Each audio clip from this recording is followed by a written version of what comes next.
جناب هندی چند تا بازیگر نام میبرم شما بگین که کدوم بهتر، آقای تاج شهرستانی یا حامد آهنگی؟ مسلماً یه مشخصه، حامد آهنگی. حامد آهنگی یا صالح عسکری؟ صالح جوون توانمند و رفیق منه، ولی خب باز به خاطر نامی بودن و تجربه کاری سوابق باز حامد آهنگی. یا خود ایشون هم باشه به همین رأی میدن. بله. حامد آهنگی یا جابر وثوق؟ ای بابا این سخته، هر دو از رفیقای جانجانی منن. جابر من بعضون باش قرار دارم، اجرا دارم. جابر جان ببخشید، حامد آهنگی. حامد آهنگی یا سعید نعمتی؟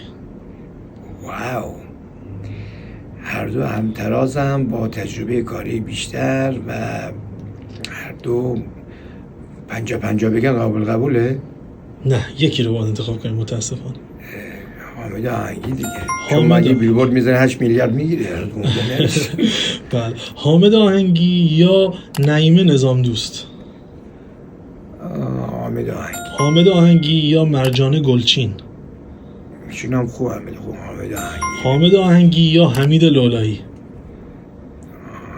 من توی مراسم دیدم حمید لولایی هم حتی تونست حامد خندشو در بیاره. حامد آهنگی. و در آخر حامد آهنگی یا رضا نظری؟ رضا نظری. رضا نظری. خود ایشون هم باشه به همین گزارگاه رای میدم. ممنون از شما.